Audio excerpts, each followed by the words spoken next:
think you must think after that, I'm either very stupid or very brave, foolishly brave. I'm not even going to bother with Milton's republicanism, because that's not where his greatest poetry is. So wrong move, Jim. Milton tells us what to believe? I don't think so. I don't think so. And I'll show you why. And the actors, I hope, will help me to show you why.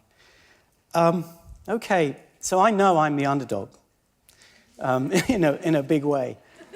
Who's actually read Milton? Right.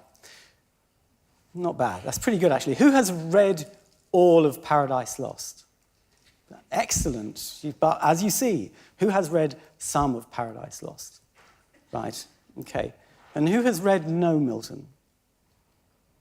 Yeah. Who has read no Shakespeare or seen no Shakespeare? Okay, so you see that's where we're at. In about 1900, if I'd asked the same question, I would have thought everyone in the room would have put up their hands for having read probably all of Paradise Lost. And by the end of the 19th century, everyone who was a reader of English literature or somebody who frequented plays would have considered Milton as well as Shakespeare as up there, and the two figures whom you could not ignore in the canon of English literature. There is the question of women writers, but we can't go there tonight. That's for another occasion. So the first thing, of course, that we're dealing with, and this is a kind of word of warning, I'm only going to talk about Paradise Lost. Milton wrote 3 dramatic works, 2 dramatic entertainments and 1 play. The play is called Samson Agonistes. He says explicitly in the preface that it was never meant to be performed. So what you've got to remember is that you're going to hear some pieces of Paradise Lost read to you, and there'll be a little bit of acting out insofar as we can, but what you must remember is it wasn't meant to be a play. It's an epic poem and is a narration in which characters speak. So bear that in mind. So in truth, of course, Milton and Shakespeare have entirely different purposes in what they're about. And to compare them is indeed to compare apples and oranges. So since some people had put their hands up when I said who has not read Milton, one of my goals tonight is really to just expose Milton a bit more and try and help him get back to where he was. I've got in general three points to make. First of all, Milton, in Paradise Lost in particular, is pushing the limits. He's pushing the limits of what English poetry can do, but he's also pushing the limits of what we as readers can take. He takes us to heaven and to hell. These are, technically speaking, beyond living human experience. If we can get back some of the dead, that would be great. We could have some testimony, but that is not known to happen. Well, except, only in imaginative literature, ghosts. Milton has one of his fallen angels say in Book 2 of Paradise Lost, in the Parliament of Hell, when the fallen angels, as the fallen angels are discussing what to do next, he has one of them actually imagine the destruction of God. He has Moloch say, right, what we should do is we should go straight back up out of hell.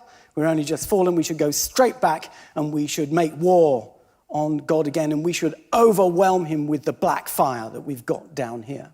That's an extraordinary mind experiment. And of course, in the 17th century, that's nearly unimaginable.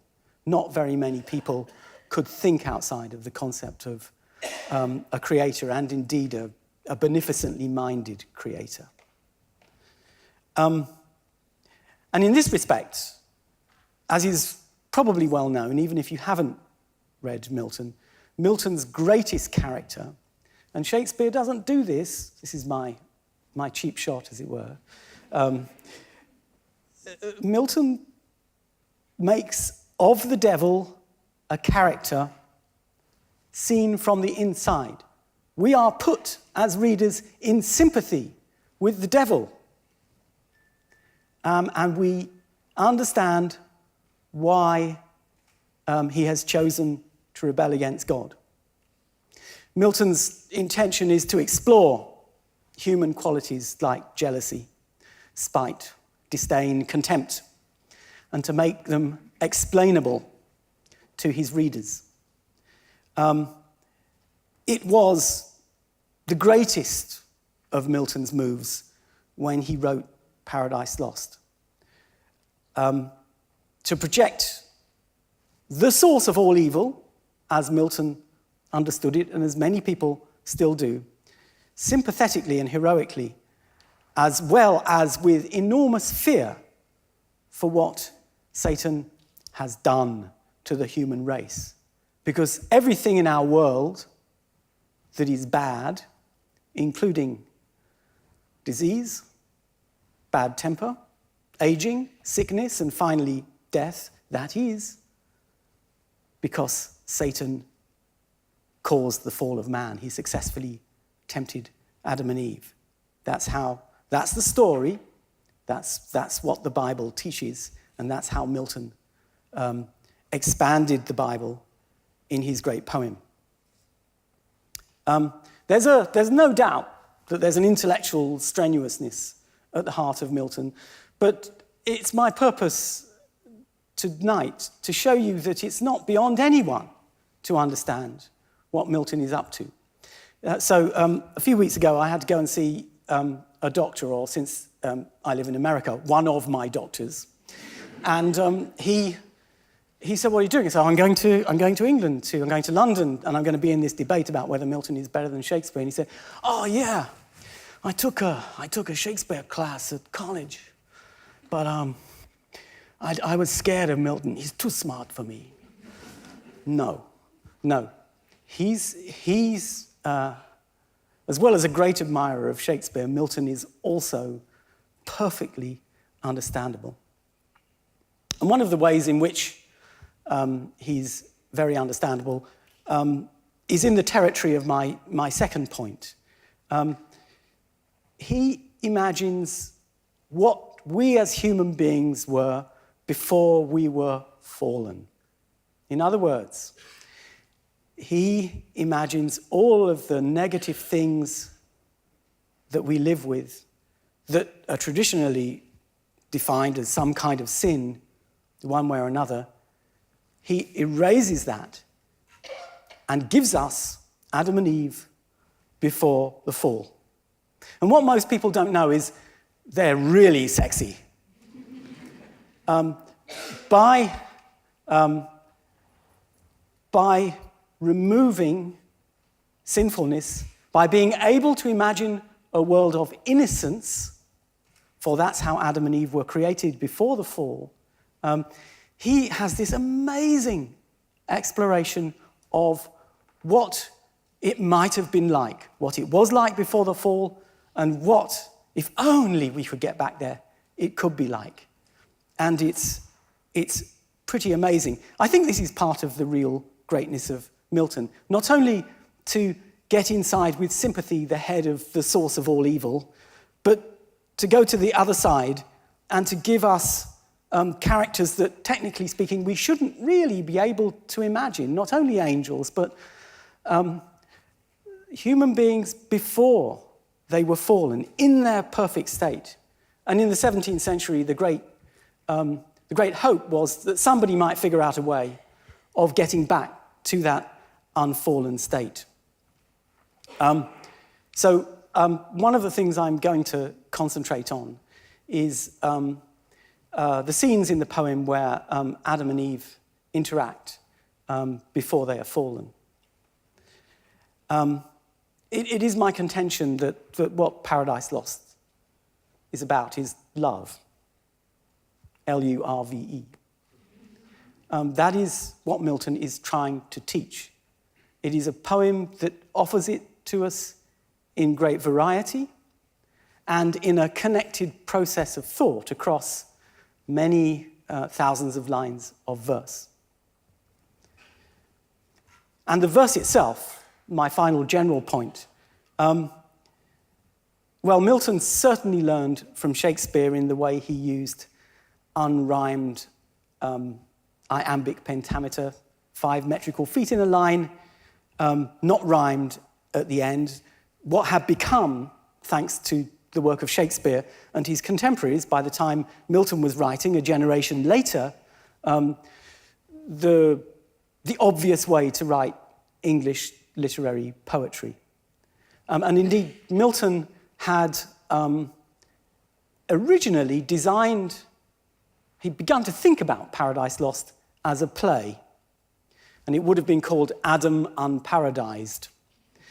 And at some point, whilst he was being a pamphleteer, mostly on behalf of the Parliament in its struggle with King Charles I, he changed his mind and decided it would have to be an epic poem. But it would be an epic poem that exceeded all previous epic enterprises, including the Bible, if you want to look at it as an epic, a piece of literature that tells the founding of a people and that encompasses every other kind of genre within itself. And here's what Philip Pullman, shall we say, the adolescence novelist, but everyone reads him. Philip Pullman, so influenced by Milton. Who has not read Philip Pullman? Okay, well, and who has? Yes, right, okay. So he says, and he's most famous for his Dark Materials trilogy, which, his Dark Materials is 3 words from Book 2 of Paradise Lost. Philip Pullman says in his own edition of Paradise Lost, in the preface, this: no one, not even Shakespeare, surpasses Milton in his command of the sound, the music, the weight and taste and texture of English words. Well, I will try and give you a chance to see whether you agree with that statement or not, and at least to see why some people why somebody was led to make the statement in the first place. I think we must move to the first passage. We're at the beginning of Book 4. The poem begins in Book 1. For those of you who don't know it, Satan and Beelzebub we encounter them. They've been thrown out of hell, and they're picking themselves up off the burning lake in hell. They wonder what to do. There's a big debate in hell, and it's decided that they've heard about this new world that God has created to make up for the loss of the fallen angels, and Satan will be sent to do damage to it. So Book 4 opens with Satan having just arrived at the perimeter of Eden, cursing the sun for reminding him of his former glory. Milton's Satan, evil as he is also full of remorse and knows exactly why he has fallen. When he's busy rebelling, as we'll see a little bit later in the poem, he's a profoundly amnesic revolutionary. He cannot remember what he owes. But he does here, and that only makes his torment the worse. And being only recently fallen only increases his torture. So what you're going to hear in this passage is quite a lot about the theology that interests Milton, which is that we're in a position, all of us, angels and humans, in saying thank you to God for creating us, and that's part of the love that we owe him. Howsoever we feel it is burdensome. And the second thing is Satan becomes aware in this passage that you actually can't escape what you become. And this is where Milton's interest in ideas begins to work. He doesn't realize this at the end of the passage, but by the end he does, and he says, myself am hell. Oh, I was going to say, oh my God. But he wouldn't say that. He says, I have become exactly where I was thrown to, and my predicament is therefore utterly lost.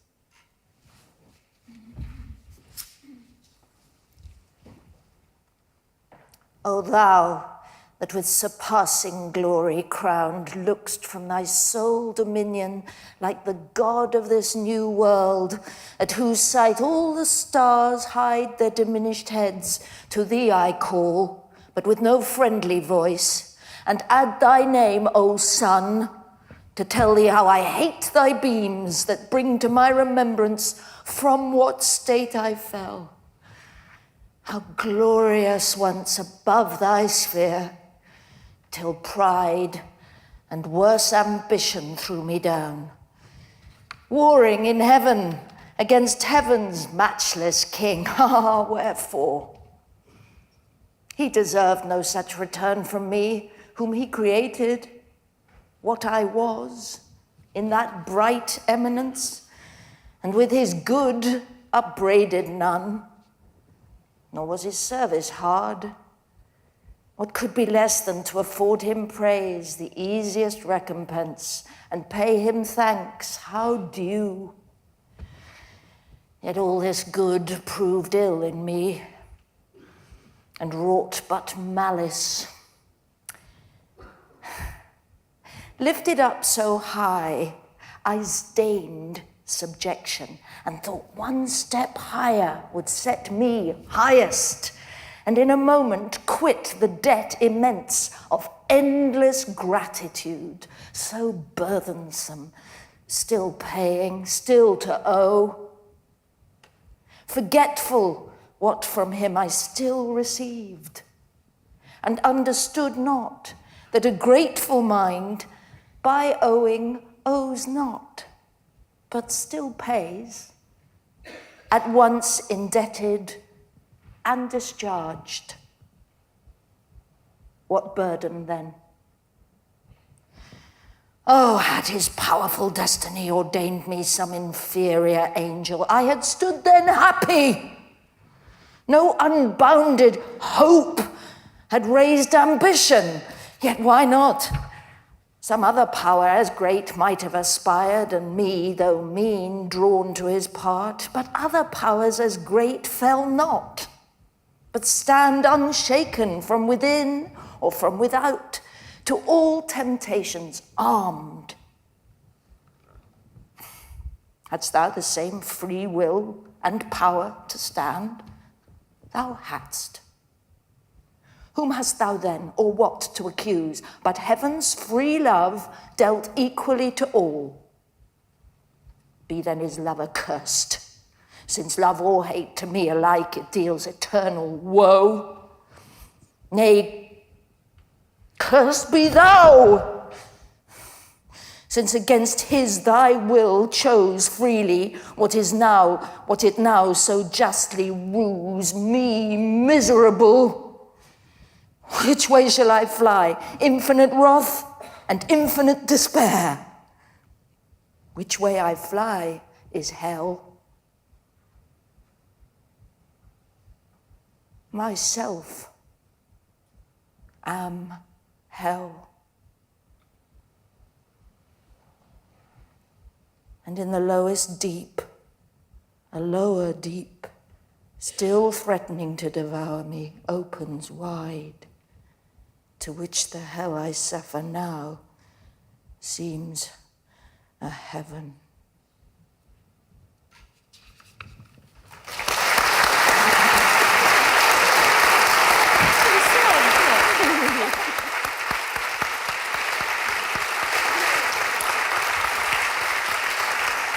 Thank you. Thank you. You know what? That was wonderful. It's actually very rare to hear Milton read by actors. I'm going to make it my business to contact the Royal Shakespeare Company and the National Theatre and get them to get somebody to dramatize Paradise Lost. It has to happen. So, not not so long afterwards, in the same book, in book 4, and Milton is getting his reader used to how amazing the Garden of Eden is as a creation. He gives us the plants, basically the flora, and then the fauna, and finally Adam and Eve in all of their glory. And it's a stunning account, which we, of course, don't have time to do in great detail. But along the way, at a very significant point, we hear from Eve, and she describes how she first came to consciousness, how she knew herself as a being, and then how she encountered Adam. And what she does, what happens is that she sees her reflection in a clear pool of water in the Garden of Eden. And she is amazed and profoundly attracted by the reflection of herself, fascinated by it. The reflection is, in fact, she thinks it's another person, another being, and is drawn to it. And actually, it's quite funny. So Milton is funny. Milton is full of humor, actually. People think he's a dry Puritan. He's not. It's full of humor. The other great example is actually at the point of the temptation, and Satan has been, slithering around in front of Eve, and then he rears himself up and says, "Hi, Eve," and she said, "What? A talking snake?" It defies her own expectations entirely, and it is funny, as it of course it would surprise us. So, I hope. So Eve, as it were, has an unregulated desire, and she needs to be led to Adam, and she needs to be helped by a voice. Now, this voice, what this voice is has been a subject of debate among Milton scholars, but we have decided here that it is the voice of God tonight. So you're going to hear the voice of God. What happens at the end is that Satan has been watching all of this, stage left, so to speak, recessed, and it really winds up his jealousy. And of course, it is a sexual jealousy, because what he sees is our first parents making love in the many ways that they do, and he can't have any of it. And the friendship, which is what we will learn later in the poem, the friendship, the high friendship that is how the angels experience love, that, of course, has gone with the rebellion of the angels and those that fell. They can only hate and despise each other, all the more. So, the first love, as we see it in all of its perfection and glory, is countered by this fierce opposite.